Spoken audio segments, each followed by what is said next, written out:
वैसे तो दोस्तों हमारा भारत इस मॉडर्नाइजेशन की बदलती दुनिया में खूब तरक्की कर रहा है और अपनी एबिलिटी के दम पर अपना लोहा वैश्विक मंच पर भी मनवा रहा है। इसमें कहीं भी किसी को रत्ती भर का भी शक नहीं होना चाहिए। लेकिन फिर भी देखा जाए तो हम भारतीयों के मन में आज भी एक सवाल कांटे की भांति हमेशा ही चुभता रहा है, और वो ये है कि आखिरकार क्यों अब तक भारत को वीटो पावर नहीं मिला है, जबकि हमारी गिनती उन सशक्त देशों में की जाती है जिनका डंका पूरी दुनिया में बजता है। इसलिए आज के इस इम्पोर्टेंट वीडियो में हम वीटो पावर से संबंधित सभी जानकारियों के बारे में बताएंगे और उनसे रूबरू भी करवाएंगे कि आखिरकार वीटो पावर लेना भारत के लिए क्यों इतना इम्पोर्टेंट हो गया है। तो चलिए बिना देरी किए हुए वीडियो को यहीं से शुरू करते हैं। क्या है वीटो पावर? दोस्तों सबसे पहले तो आपको ये जानना जरूरी है कि आखिरकार वीटो का मतलब क्या होता है और वीटो शब्द किस भाषा से लिया गया है। तो आपको बता दें कि वीटो एक लैटिन भाषा का शब्द है जिसका सामान्य अर्थ होता है मैं अनुमति नहीं देता हूँ, या इसे आप आसान भाषा में समझे तो इसका अर्थ किसी काम के लिए रोक लगाने से है। और यदि किसी देश के पास वीटो पावर है तो वो किसी भी मुद्दे पर अपना विरोध कर सकता है। यही नहीं, इसके अलावा वो किसी भी देश के प्रस्ताव के विरोध में अपनी सहमति न रखते हुए वोट कर सकता है और सारा मामला ठप कर सकता है, चाहे प्रस्ताव कितना भी बढ़िया और लोगों के हित के लिए क्यों ना हो। इसलिए वीटो पावर का सारा खेल यहीं से स्टार्ट होता है। और आपको तो मालूम ही होगा, भारत अब तक वीटो का हिस्सा नहीं बन सका है, और भारत जब भी अपने बड़े मुद्दों को उठाता है तो दुश्मन मुल्क ड्रैगन चीन कैसे अपने वीटो पावर के जरिए सिरे से खारिज कर देता है और भारत का कोई भी मामला ठंडे बस्ते में चला जाता है। इसका आप सब एग्जाम्पल देख ही रहे हैं। भारत ने जब जब ग्लोबल लेवल पर पाकिस्तान के खिलाफ टेररिस्ट वाला मुद्दा उठाया है तो चालबाज चीन ने कैसे अपने पावर का इस्तेमाल करके हर बार भारत के सेंसिटिव मुद्दों को दबाने का प्रयास किया है। वहीं रूस ने किसी भी मुद्दे पर हर बार भारत का साथ दिया है। बता दें कि रूस ने साल 1957 में कश्मीर मुद्दे को लेकर अपने वीटो पावर का उपयोग करते हुए तब भारत के पक्ष में वोट किया था। शायद इसीलिए आज भी हम सब भारतीय रूस को एक अच्छा और सच्चा दोस्त समझते हैं। लेकिन जहां तक चाइना का सवाल है तो ये बात भी सच है कि जब ये बात आपको मालूम चलेगी कि ये वीटो पावर चीन को किसी और देश ने नहीं बल्कि खुद भारत ने ही उसे दिलवाया है तो आपके पैरों तले जमीन खिसक जाएगी। जी हाँ, हम बिल्कुल सही कह रहे हैं, लेकिन हम इस बारे में आगे चर्चा करने वाले हैं। फिलहाल अभी आपको ये समझना होगा कि वीटो पावर के लिए संयुक्त राष्ट्र सुरक्षा परिषद यानी कि यूनाइटेड नेशन सिक्योरिटी काउंसिल का इम्पोर्टेंस क्या है। संयुक्त राष्ट्र सुरक्षा परिषद, बता दें कि संयुक्त राष्ट्र चार्ट अधिनियम के अंतर्गत अंतर्राष्ट्रीय स्तर पर सुरक्षा एवं शांति बनाए रखने की प्राथमिक जिम्मेदारी सुरक्षा परिषद यानी कि सिक्योरिटी काउंसिल की है। और इसके अंतर्गत कभी विश्व के प्रमुख युद्ध में शामिल रही शक्तिशाली देश जैसे चीन, फ्रांस, रूस, ग्रेट ब्रिटेन और संयुक्त राज्य अमेरिका ने खुद को एक विशेष दर्जा या आप कह सकते हैं कि विशेषाधिकार दिया हुआ है। और ये विशेषाधिकार वो शक्तियां हैं जो संयुक्त राष्ट्र के अन्य सदस्य राष्ट्रों को भी प्राप्त नहीं है। बता दें कि ये संयुक्त राष्ट्र सुरक्षा परिषद में कुल 15 देश हैं। इनमें अमेरिका, रूस, फ्रांस, ब्रिटेन और चीन स्थायी सदस्य देश हैं। वहीं 10 देशों को अस्थायी सदस्यता दी गई है। इनमें Belgium, Cote d'Ivoire Dominic Republic, Guinea, Germany, Indonesia, Kuwait, Peru, Poland, दक्षिण अफ्रीका और भारत के नाम शामिल है। बता दें कि अस्थायी सदस्यों का कार्यकाल 2 साल के लिए होता है और समय समय पर इसका चुनाव भी कराया जाता है और इसकी सदस्यता बाद में बढ़ाई भी जाती है। इसके लिए यूएनएससी के 5 स्थायी सदस्यों के साथ साथ बाकी के देश भी वोटिंग के जरिए करते हैं। वहीं अब इसमें समझने वाली बात यह है कि अब तक कुल 5 देशों के पास ही वीटो पावर है और ये देश संयुक्त राष्ट्र सुरक्षा परिषद के स्थायी सदस्य भी हैं। तो इस लिस्ट में सबसे पहला नाम संयुक्त राज्य अमेरिका यानी कि यूएसए का है। दूसरा है रूसी संघ। अब यहाँ गौर करने वाली बात यह है कि सोवियत संघ के विघटन के बाद ये अधिकार रूस को मिल गया था। इसके बाद तीसरे नंबर पर है फ्रांस, चौथे पर है दुश्मन मुल्क चीन यानी कि पीपल रिपब्लिक ऑफ चाइना और इसका लास्ट स्थायी सदस्य देश है यूनाइटेड किंगडम्स यानी कि यूके। ऐसे मिलती है वीटो पावर। अब जैसे कि आप जानते ही हैं कि सुरक्षा परिषद के कुल सदस्य देशों की संख्या 15 है, जिसमें से 5 देश इसके स्थायी सदस्य यानी कि परमानेंट मेंबर हैं और बाकी के 10 देश इस सुरक्षा परिषद के अस्थायी सदस्य हैं जिनका कार्यकाल 2 साल तक का रहता है। इसलिए किसी देश को वीटो पावर कैसे मिलती है ये जानना आपके लिए बहुत जरूरी है। जैसा कि आप जानते ही हैं कि सुरक्षा परिषद में कुल 15 सदस्य देश हैं और किसी भी देश को वीटो पावर दी जाएगी, ये इस पर निर्भर करता है कि कितने देशों ने उसके लिए वोट किया है। वीटो पावर के लिए किसी देश को 9 सदस्य देशों की अनुमति चाहिए होती है, लेकिन इन 9 सदस्य देशों में से 5 स्थायी सदस्यों की अनुमति होनी भी अनिवार्य है। बस यही मामला भारत के लिए उल्टा पड़ जाता है। बता दें कि 5 स्थायी सदस्यों में चीन को छोड़कर हर बार सभी देश भारत का साथ देते हैं, लेकिन चीन चाहता ही नहीं कि भारत एक महाशक्ति के रूप में उभरे। भारत अपने 9 सदस्यों की बहुमत तो आसानी से पा लेता है, लेकिन चीन के अंगड़े से वो अब तक वीटो का हिस्सा नहीं बन सका है। उसके अलावा किसी देश को वीटो पावर के लिए कम से कम 2/3 देशों की पॉजिटिव वोट की जरूरत होती है। वहीं दूसरी तरफ इस देश के पास अधिक धन संपदा भी होनी चाहिए, ताकि वो देश विभिन्न देशों की सुरक्षा में अपनी सहभागिता दे सके। भारत दोस्तों यहाँ भी पीछे नहीं है, वो हर संभव प्रयास करता रहता है कि दूसरे देशों को कैसे भी करके उनकी मदद की जाए। इसका लाइव एग्जाम्पल आप सभी ने अपनी आंखों से कोरोना काल में भी देखा था, जब भारत ने भूटान, श्रीलंका, नेपाल सहित 150 देशों की मदद की थी। भारत ने मौके का फायदा क्यों नहीं उठाया? क्या थी वजह? बात जनवरी 1942 की है, जब संयुक्त राष्ट्र घोषणा पत्र यानी कि चार्टर बना था। उस वक्त इसमें 26 देश शामिल हुए थे, उसमें भारत भी शामिल था। और भारत उस वक्त गांधीवादी नीति के कारण काफी मजबूत स्थिति में था। उस वक्त जवाहरलाल नेहरू अंतरिम विदेश मंत्री भी थे और उन्हें काफी कुछ तय करना था। लेकिन आपने ये वाली कहावत तो सुनी ही होगी, अपने पांव पर कुल्हाड़ी मारना। और हम इस मुहावरे का आम जीवन में कई बार प्रयोग भी करते हैं, जिसका अर्थ होता है खुद की गलती से खुद को नुकसान पहुंचाना। इतिहास में कई बार ऐसी गलती हो जाती है जिसका खामियाजा आगे चलकर हमें भुगतना पड़ता है।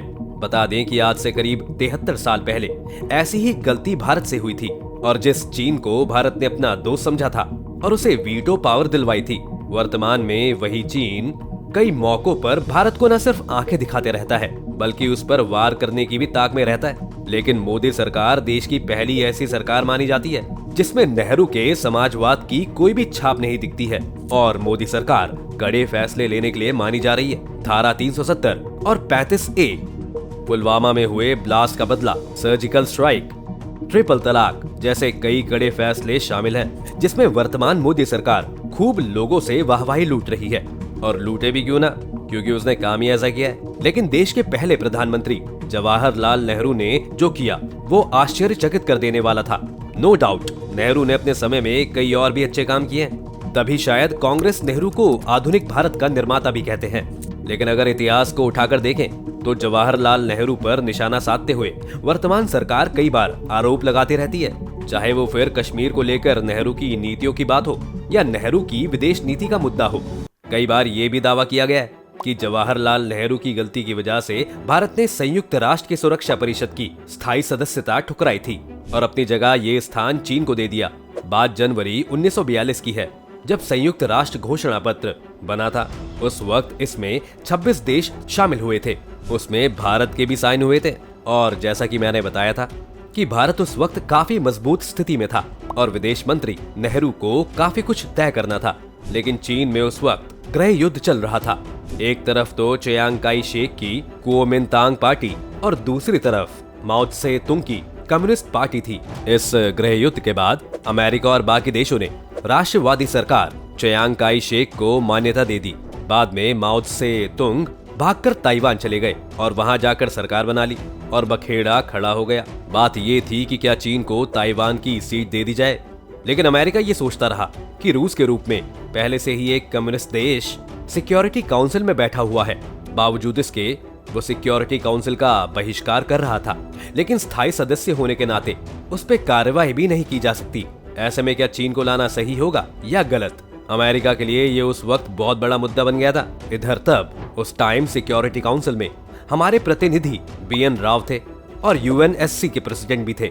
ऐसे में अमेरिका को लगा कि चीन की जगह क्यों न भारत को लाया जाए, क्योंकि चीन भी एक कम्युनिस्ट देश था। अमेरिका की इस बात की पुष्टि हिस्टोरियन सर्वपल्ली गोपाल ने जवाहरलाल नेहरू की जीवनी में लिखी थी, जिसमें 2 अगस्त 1955 में एक पत्र का उल्लेख है कि अमेरिका ने कहा है कि चीन को यूनाइटेड नेशन में ले लो, लेकिन सुरक्षा परिषद में नहीं, जबकि भारत को उसकी जगह शामिल किया जाए। तब उस टाइम नेहरू जी ने कहा कि चीन एक महान देश है और ये उसके लिए अच्छा नहीं होगा कि वो शामिल ना हो। वहीं 4 अगस्त 1950 को नेहरू जी को अपनी बहन विजय लक्ष्मी पंडित का एक पत्र भी इसी मुद्दे से जुड़ा है। बता दें कि विजय लक्ष्मी पंडित उस समय अमेरिका में भारत की राजदूत थी। इस पत्र में विजय लक्ष्मी पंडित ने अपने भाई को लिखा था, अमेरिका के विदेश मंत्रालय में चल रही एक बात तुम्हें भी मालूम होनी चाहिए, और वो ये है, सुरक्षा परिषद की स्थायी सदस्यता वाली सीट पर से चीन को हटाकर उस पर भारत को बिठाना। तो इस बारे में तुम्हारा क्या ख्याल है? तो इसके जवाब में जवाहरलाल नेहरू ने क्या लिखा, इसे भी जान लीजिए। जवाहरलाल नेहरू लिखते हैं, तुमने लिखा है कि अमेरिका विदेश मंत्रालय सुरक्षा परिषद की स्थायी सदस्यता वाली सीट पर से चीन को हटाकर भारत को उस पर बिठाने का प्रयास कर रहा है। जहां तक हमारा प्रश्न है, हम इसका अप्रूवल नहीं करेंगे। हमारी दृष्टि से ये एक बुरी बात होगी और चीन का साफ साफ अपमान होगा। साथ ही चीन और हमारे बीच एक तरह की फाइट होने वाली बात हो जाएगी। मैं समझता हूँ कि विदेश मंत्रालय इस बात को पसंद नहीं करेगा, किंतु इस रास्ते पर हम नहीं चलना चाहते जिससे कि किसी देश को ठेस पहुंचे। भारत और चीन भाई भाई हैं। वहीं 1955 में सोवियत प्रधानमंत्री निकोलाई बुल्गानिन ने सुझाव दिया कि भारत यदि चाहे तो उसे जगह देने के लिए सुरक्षा परिषद में सीटों की संख्या 5 से बढ़ाकर 6 भी की जा सकती है। तब इसके जवाब में नेहरू ने बुल्गानिन को कहा था कि कम्युनिस्ट चीन को उसकी सीट जब तक नहीं मिल जाती तब तक भारत की सुरक्षा परिषद में अपने लिए कोई स्थायी सीट नहीं चाहेगा। तब जाकर रूस यानी कि टैप के सोवियत संघ के नेता बुल्गानिन उन दिनों भारत आए और एक बार फिर नेहरू के सामने चीन की जगह सुरक्षा परिषद में शामिल करने का प्रस्ताव रखा। बुल्गानिन ने एक सम्मेलन में कहा, हम सामान्य अंतर्राष्ट्रीय स्थिति और तनावों में कमी लाने के बारे में बात कर रहे हैं और हम सुझाव देना चाहते हैं कि भारत को छठे सदस्य के रूप में सुरक्षा परिषद में शामिल किया जा सकता है। इस पर नेहरू की प्रतिक्रिया थी, बुल्गानिन शायद जानते हैं कि अमेरिका में कुछ लोग सुझाव दे रहे हैं कि सुरक्षा परिषद में चीन की सीट भारत को दे देनी चाहिए। ये तो हमारे और चीन के बीच खटपट करने वाली बात होगी। हम सरासर इसके खिलाफ हैं। वहीं इस मामले पर पंडित नेहरू की विदेश नीति पर कांग्रेस के पूर्व केंद्रीय मंत्री शशि थरूर ने अपने विचार व्यक्त किए थे, जिसे आप Nehru the invention of India में पढ़ सकते हैं, जिसमें थरूर ने लिखा कि वर्ष 1953 में अमेरिका ने दक्षिण अफ्रीका के लिए इंडियन मॉनरे डॉक्ट्रिन की परिकल्पना की थी, लेकिन जवाहरलाल नेहरू ने अमेरिका के इस प्रयास को खारिज कर दिया था। भारत में कई कूटनीतिज्ञों ने वो फाइल देखी थी और जवाहरलाल नेहरू ने संयुक्त राष्ट्र सुरक्षा परिषद में भारत की स्थायी सदस्यता के प्रस्ताव को ठुकरा दिया था। अमेरिका उस वक्त भारत को अपने पक्ष में करना चाहता था, लेकिन पंडित नेहरू नहीं माने। वो अपने आइडियोलॉजी को विश्व राजनीति में स्थापित करना चाहते थे, इसलिए उन्होंने यूएनएससी की स्थायी सदस्यता को चीन की तरफ भेज दिया, यानी चीन को वीटो पावर दिलवा दी और अपनी वीटो पावर छोड़ दी। इधर आइडियलिज्म और एथिक्स का बोझ पंडित नेहरू पर इतना था कि वो चीन को सुरक्षा परिषद की स्थायी सदस्यता दिलवाने के लिए पूरी दुनिया में ढोल पीटने लगे। पंडित नेहरू के इस रुख से अमेरिका बहुत नाराज हुआ था। बता दें कि उस वक्त भी अमेरिका दुनिया की बहुत बड़ी महाशक्ति था, लेकिन पंडित नेहरू खुलकर अमेरिका की नीतियों की आलोचना करते थे। एक कहानी ये भी है कि दूसरी तरफ चीन पर कम्युनिस्ट शासकों का राज था। तब पंडित नेहरू को लगा कि चीन के स्थापक माओ गरीबों के नेता हैं और उनका लक्ष्य अपनी जनता को रोटी, कपड़ा और मकान मुहैया करवाना है। जबकि वर्ष 1950 में ही सरदार पटेल ने नेहरू को चीन से सावधान रहने के लिए कह दिया था। अपनी मृत्यु के एक महीने पहले ही 7 नवंबर 1950 को देश के पहले गृह मंत्री सरदार वल्लभ भाई पटेल ने चीन के खतरे को लेकर नेहरू को आगाह करते हुए एक चिट्ठी में लिखा था कि भले ही हम चीन को मित्र के तौर पर देखते हैं, लेकिन कम्युनिस्ट चीन की अपनी आत्मकांक्षाएं और उद्देश्य हैं। हमें कतई नहीं भूलना चाहिए कि तिब्बत के गायब होने के बाद अब चीन हमारे दरवाजे तक पहुंच जाएगा, लेकिन अपने इंटरनेशनल राजनीतिक और कटुनीतिक समझ के चलते पंडित नेहरू ने किसी भी सलाह को अहमियत नहीं दी। जिस चीन को स्थायी सदस्यता दिलाने के लिए नेहरू पूरी दुनिया में समर्थन जुटा रहे थे, उसी चीन ने उनकी पीठ में छुरा घोंप दिया। भारत की विदेश नीति के लिए वो दिन बड़ा शर्मनाक था जब पंडित जवाहरलाल नेहरू को अमेरिका से हथियारों की मदद मांगनी पड़ी। उस वक्त अमेरिका के रणनीतिकार ये कहकर भारत को मदद देने का विरोध कर रहे थे कि पंडित नेहरू ने अमेरिका की नीतियों का विरोध किया है, इसलिए उन्हें सबक सिखाया जाना चाहिए। लेकिन आलोचना के बावजूद अमेरिका के राष्ट्रपति जॉर्ज एफ कैनेडी ने भारत को मदद दे दी थी। तब जाकर आखिर पंडित नेहरू को अपनी गलती का एहसास हुआ और उन्होंने ये स्वीकार भी किया। भारत की क्या है मांग? संयुक्त राष्ट्र सुरक्षा परिषद में सुधार लाने के लिए कई बार बैठक हो चुकी है और बैठक में भारत के लिए एक अच्छी खबर भी आई है। साथ ही भारत कब यूएनएससी का परमानेंट मेंबर बनेगा, इस बात पर अब जाकर थोड़ी सी क्लैरिटी मिली है।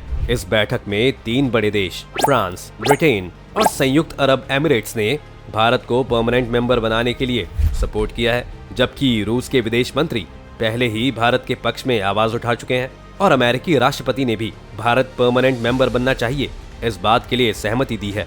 ऐसे में हर बड़े देश अब इस मामले में भारत के साथ खड़े दिख रहे हैं, लेकिन इसके बावजूद भारत के लिए ये मेंबरशिप पाना इतना आसान नहीं है। इधर भारत ने भी अपने दावेदारी को और अधिक मजबूत करते हुए बताया है कि हम अपने देश के लोगों के लिए ही नहीं बल्कि पूरे वर्ल्ड में रह रहे लोगों की सुरक्षा और मानवता की बात करते हैं, और हमारी तो नीति ही यही है कि हम सिर्फ वसुदेव कुटुंबकम की बात करते हैं और सबको अपना परिवार मानते हैं, क्योंकि हमारी वर्षों से चली आ रही विरासत और संस्कृति हमें यही शिक्षा देती है। भारत के अलावा और कौन कौन दावेदार?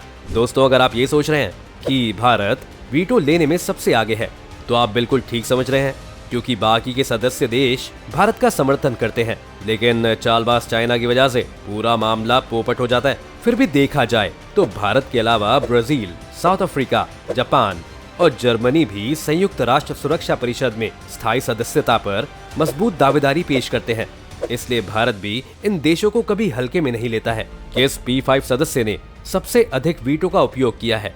पहली बार वीटो का उपयोग 16 फरवरी 1946 में किया गया था, जब सोवियत संघ ने लेबनान और सीरिया से विदेशी सैनिकों की वापसी से संबंधित एक ड्राफ्ट को ब्लॉक कर दिया था। नॉन प्रॉफिट सिक्योरिटी काउंसिल की रिपोर्ट की माने तो अभी तक 293 वीटो वोट का इस्तेमाल किया जा चुका है। और बता दें कि रूस के पास इस वीटो पावर का लगभग आधा भाग है, जिसमें 143 वीटो हैं। 1992 के बाद से सोवियत संघ के पतन के बाद रूस वीटो का सबसे अधिक बार उपयोग करने वाला देश रहा है। इसके बाद अमेरिका और ब्रिटेन इस लिस्ट में दूसरे नंबर पर शामिल हैं। वहीं अमेरिका ने पहली बार वीटो पावर का इस्तेमाल 1970 में किया था और इसके बाद आज तक अमेरिका ने 83 वीटो डाले हैं। ब्रिटेन ने 1956 में स्विस क्राइसिस के दौरान वीटो पावर का इस्तेमाल किया था और वो आज तक 32 बार वीटो पावर का उपयोग कर चुका है, जबकि चीन ने 18 बार वीटो पावर का इस्तेमाल किया है।